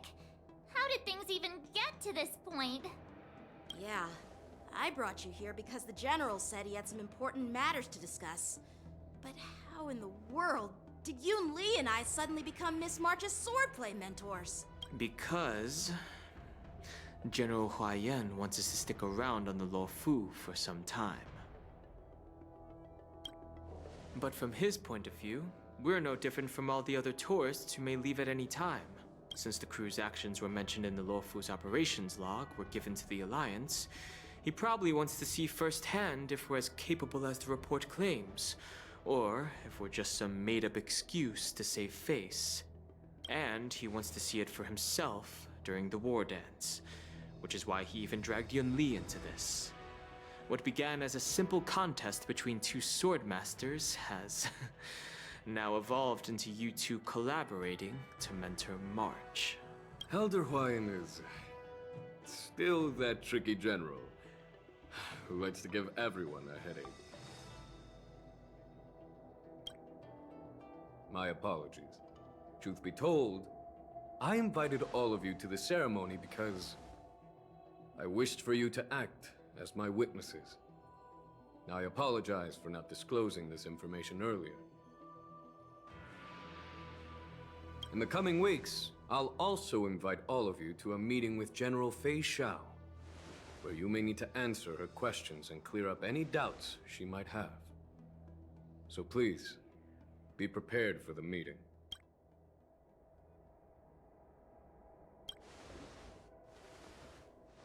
Don't worry, General. No matter what happens, I'm prepared to stay here as the Express's witness and answer any questions. Thank you, everyone. General, I know there isn't much I can do to share your burden, but... As the Luofu Ringmaster, I won't let anyone defeat me in the war dance. I know.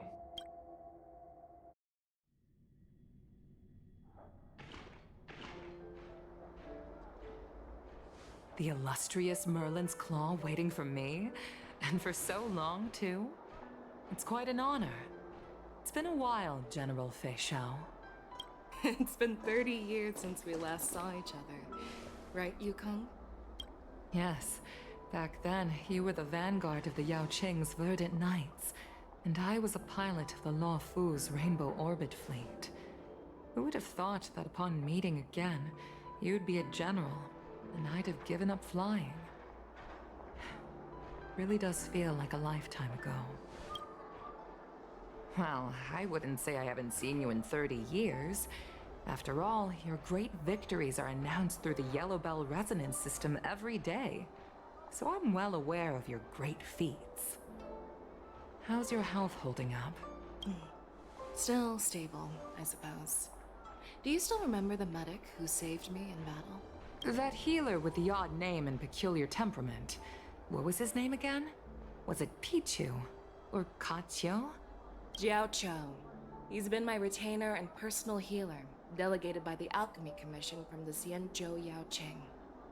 Over the years, he's dedicated himself to managing my condition.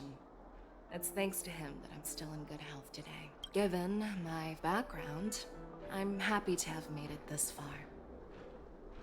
I'm relieved to know that you're safe and sound. Well then, since you and Elder Huaiyan are here, I imagine you must have received orders from the Marshal? As your friend, may I ask how the Alliance intends to punish the General of the Luofu? The Arbor's rebirth has frightened the elders who lurk behind the scenes. They fear the resurgence of abominations, much like what happened 30 years ago. Although the report from the Luofu explained all the details, we don't know if the Ruin Legion really invaded, or how exactly the Stellaron Hunters and the Astral Express became involved.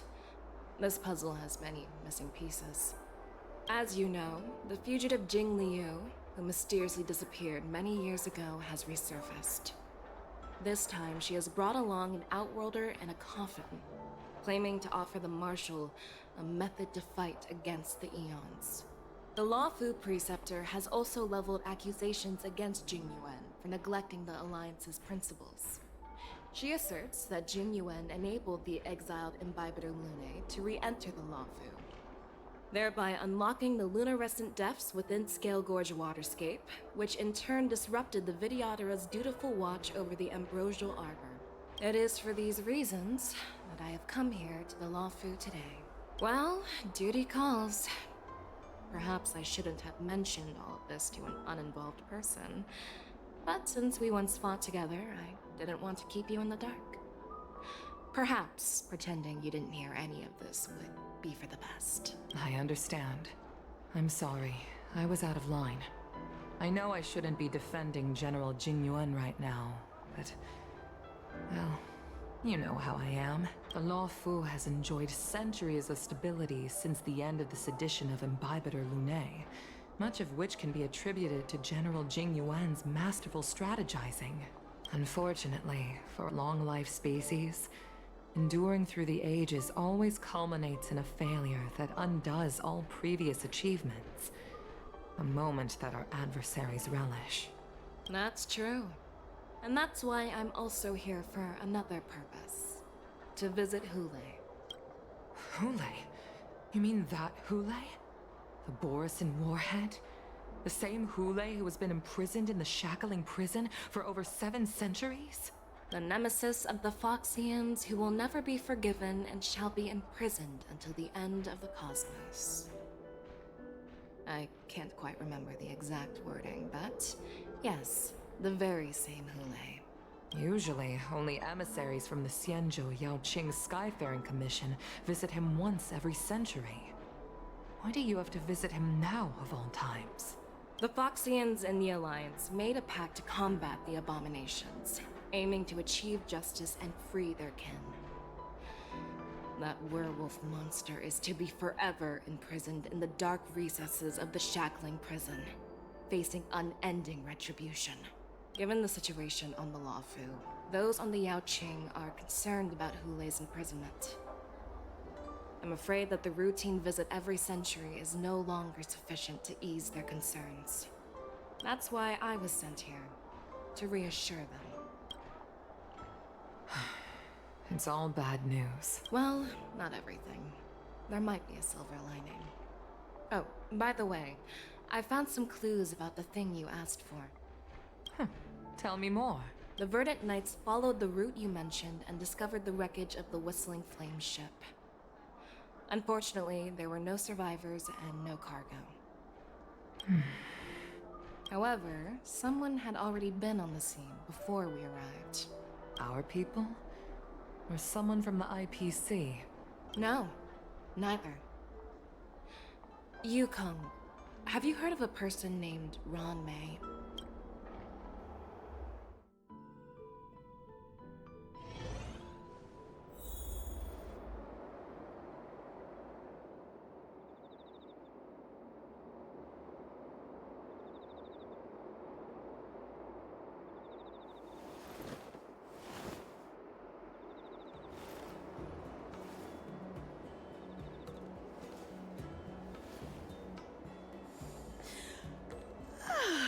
I'm still feeling sleepy.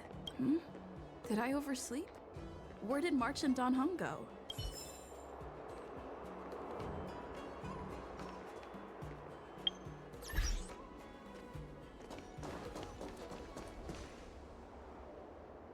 There you are!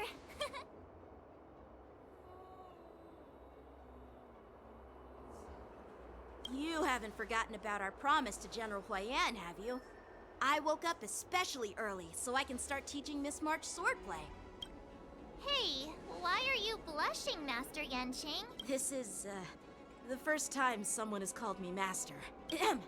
Let me make it clear. Swordplay training is about improving your body, mind, and strength. It's not a casual game you can master overnight. I promised General Huayan that I'd teach you Cloud Knight swordplay, so you can participate in the war dance and defeat at least one opponent. I'll do my best, but if you break your master's rules... Fine. A promise is a promise. Since I promised to study hard, I'll do my best starting today. Great! That's the spirit. March is in your hands now, Yanqing. Don't be too easy on her. Dan Heng, do you even have a heart? Did you lose it somewhere? By the way, where's Yun Li? I've found a quiet spot in the back garden of the Palace of Astrum for our first lesson together.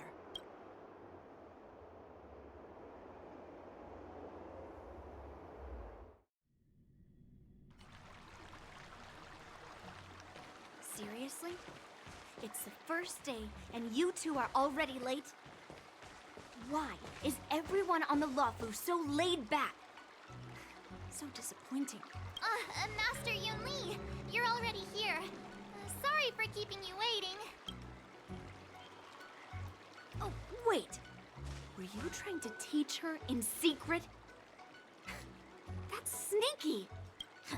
I'm just showing you what Luofu etiquette is all about. She might be my apprentice, but it's customary for the master to personally escort their apprentice to the place of learning. As the host, I'll be teaching Miss March the essence of Luofu swordplay, after which she'll emerge victorious in the war dance ring. You won't be complaining about Luofu swordplay then. Stand aside, rookie. Let me show you how we Ju-Ming sword masters treat their apprentices. Quickly, over here, Miss March. This is a reverse mentorship gift from me to you. I hope you put it to good use. What's this? Xianzhou clothing? It's so beautiful! Sword practice requires precise movements. This outfit is tailored to fit perfectly and allows for smooth movements. I even added some small accessories. I put a lot of thought into it. You're awesome, Master Yun Li! See? See? How can you compete with me? I'll teach March 7th the essence of Ju-Ming swordplay so she can win the contest with my sword skills. Actually, I've prepared something too. Huh?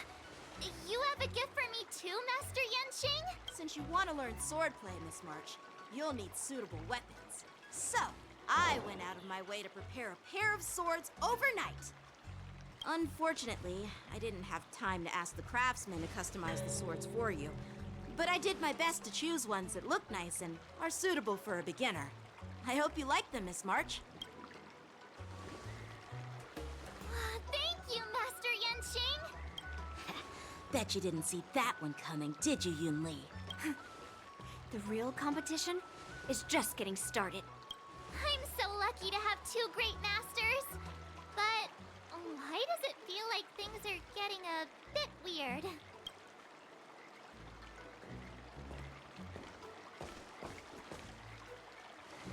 So what do you think, Masters? Does this outfit suit me? Perfect. I chose it carefully. It's perfect for beautiful young swordswomen like you and me. All right, let's get started with the training. The person next to me is a Cloud Knight instructor I've brought in. For your first lesson, try exchanging a couple of moves with him. Wait. We're having actual combat training for the first lesson? Isn't that a bit too intense? Well, I heard you have some experience with archery and martial arts. The first thing we're going to do is see just how strong your fundamentals are. Come on, step forward and strike with the sword in the most natural way you can think of. It's important for us to grasp your natural movements so we can decide where to start and what you need to learn. If you're ready, let's begin. Okay.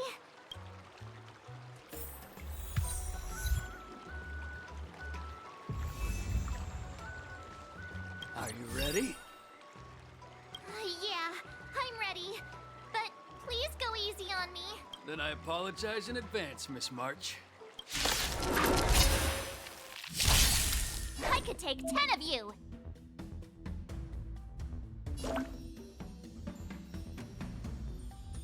Please have some tea. Pay close attention, Miss March. Luofu swordplay is all about being swift and agile in your movements. Yes, you! Ignore him. Strength is everything. Right on time. Like this? Well done! How many can you block? Practice is over. Swords descend!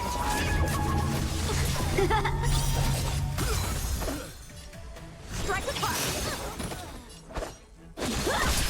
I'm starting to get the hang of it. Bladed flight! Oh, I get it! With a true heart and focused mind, here I come!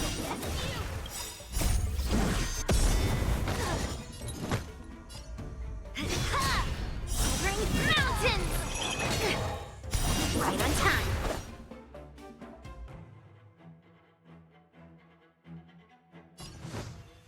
Strike apart!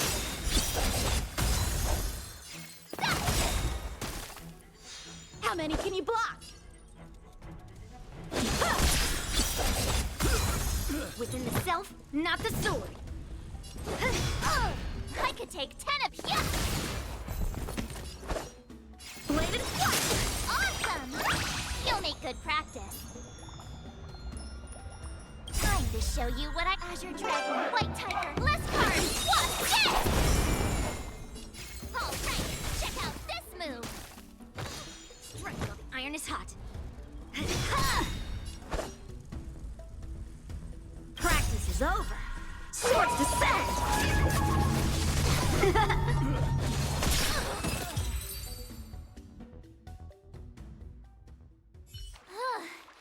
I didn't expect the first lesson to be so intense. Miss March has quick hands and a flexible body.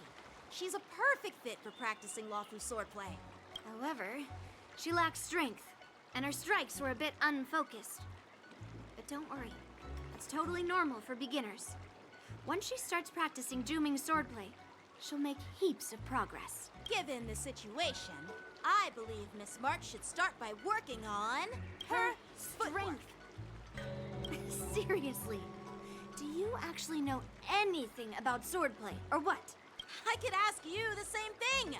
Dual swords require agility. So what's more important than footwork? Instead of focusing on her strengths, we should address her weaknesses. The drawback of wielding two swords is not generating enough force. What good is being quick on your feet if you don't have strength? It's not like we're dancing here. Skilled sword masters know how to play to their strengths and work on their weaknesses. Start with what you're good at, then tackle your weaknesses. That's the right way to learn. Quite the theorist, huh? Theorist? You claim to be able to talk to swords. So what does that make you? A lunatic?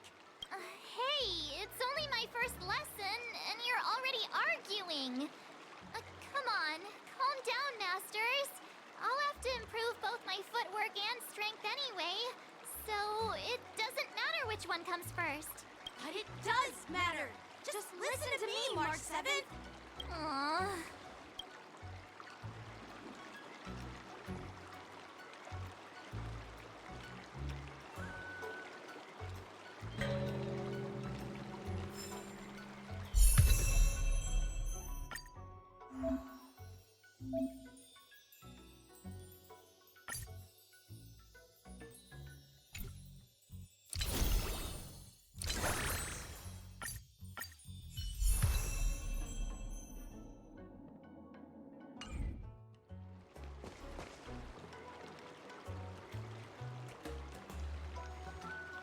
Dear Himeko, Mr. Yang, and Pom Pom, we're all good here on the Xianzhou Lawfu, so no need to worry.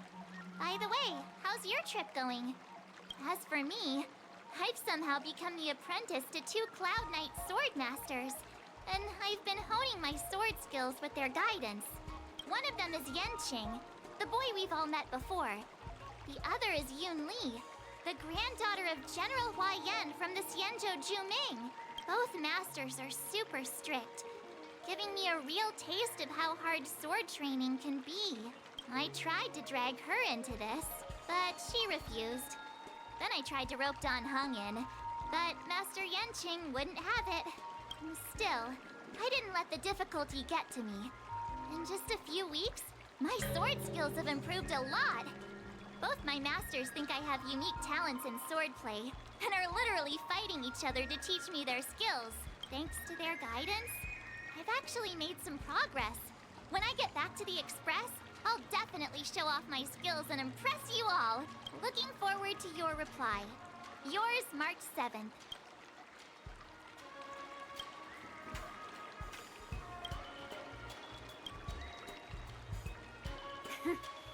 Well done.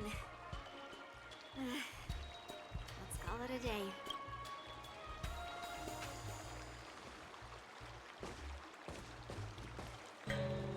Miss March's sword skills are really coming along. She'll hold her own just fine in the war dance. Just you wait and see. I'll show off my skills in the ring and win a match. I'll make both of you proud. Can you believe it? March 7th has actually become a pretty decent swordmaster in such a short time. Now I understand why Grandpa always had a grin on his face while training me. Are you sure he wasn't laughing at you? Oh, shut up! It's all thanks to your amazing guidance, Masters. Miss March, you're really getting the hang of wielding dual swords. If you're keen on advancing, trying out different Xianzhou blades can improve your touch. Oh, let me see. Which sword is the most powerful? Single sword? Great sword? Or maybe a flying sword? There's no such thing as the most powerful sword. It's all about the skill of the swordmaster. Yanqing wields several flying swords, while I only wield one. But remember how I kicked his butt at the Alchemy Commission? First, you didn't kick my butt. Second, you'll never kick my butt. Third, how about we settle this right now and see who kicks whose butt? Yeah, I'm up for that. And if I kick your butt, you'll drop out of the war dance. Deal? Why are you two arguing again? I thought things had been improving between you lately. There was talk that the leading disciples of the Law Fu and Juming generals were supposed to face off in the war dance, but for some reason, they suddenly teamed up to train an apprentice of their own. Turns out, the rumors are true.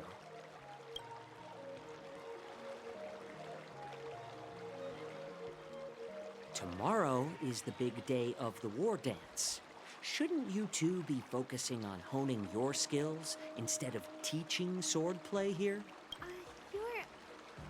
You're... Oh, that's right! You're the pink-haired fox from the Yaoqing!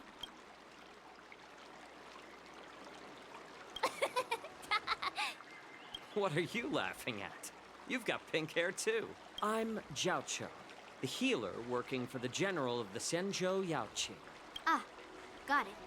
So, you're the participant attending the war dance on behalf of the Yaoqing. And you were trying to sneak a peek at our training? Sorry for the misunderstanding. I don't know anything about martial arts. I'm just here on the general's orders to take care of some official business. I didn't mean to interrupt your training. I'll be on my way. If you know nothing about martial arts, why were you smirking earlier? Well, my curiosity got the better of me, I suppose. When I heard Miss March's pondering about what to learn, I couldn't help but wander over. From my professional experience, cleavers, slicers, chopping knives, and carving knives are all just tools. Kind of like frying, sautéing, boiling, and deep frying in cooking. They're just ways for people to show off their skills. How you use them really depends on the ingredients you're working with. It's like your sword teaching methods. If you align your ingredient, in other words, your apprentice's natural tendencies, with the right cooking method, by which I mean the teaching method that best suits her, she'll make double the progress in half the time. For example, golden eggplant tastes best when fried, cloud peppers when stir-fried, and yellow boulder beef when simmered. It's all about discovering the nature of the ingredients. I mean, apprentice. All this talk about food is making me hungry.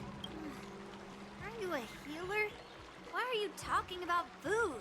Well, it's just a metaphor. The medicinal school I follow on the Xianzhou Yaoqing is called the Ranja School, that specializes in food therapy. So it's only natural that I know a thing or two about cooking. So, you're the General's cook? I'm a healer.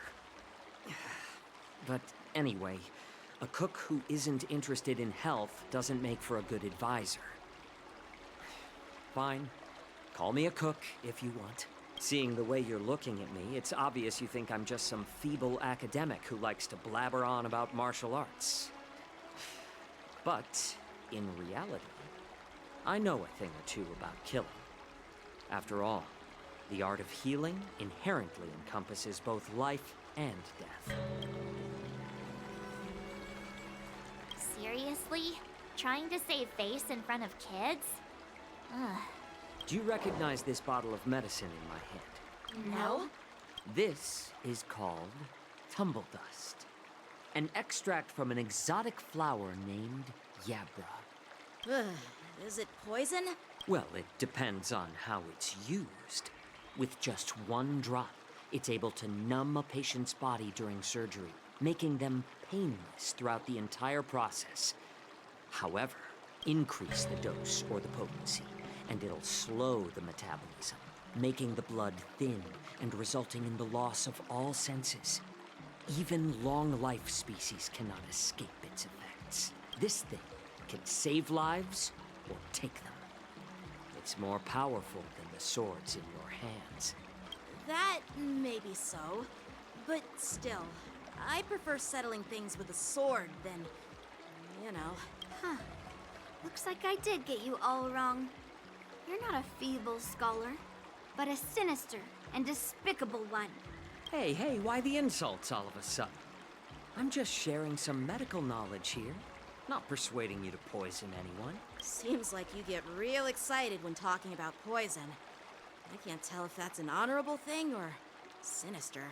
Picture this. 2 individuals. The one standing is full of malice. The other lying down is honorable and righteous. How can the one who's lying down label the one standing as sinister?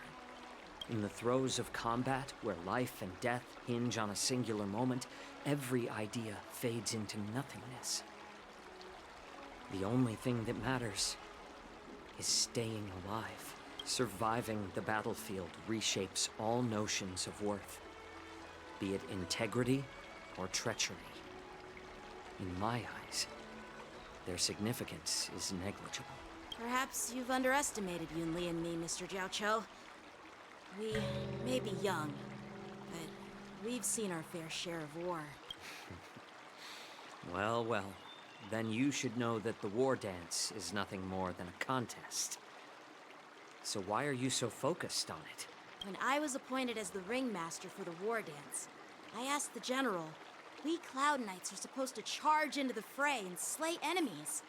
Why do we have to swing swords in a ring just to please an audience? And this is how the general replied.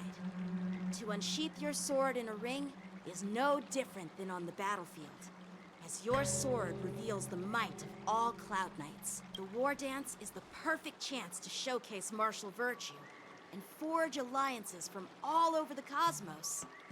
When we unsheath the sword without drawing blood, we not only display our might, but also the martial virtue of the Cloud Knights. That's quite an insightful statement, Yunqing. Well, my apologies for being so short-sighted. I've been on the Luofu for quite some time, but I haven't had the chance to see the ceremony venue for myself yet. Hearing you speak so highly of it has piqued my curiosity. Would you mind showing me around? You want to see the Sky Splitter ship where the war dance will be held? Let's go! I bet Yunli and Miss March haven't seen it either, right? Well then, I'll give you all a tour.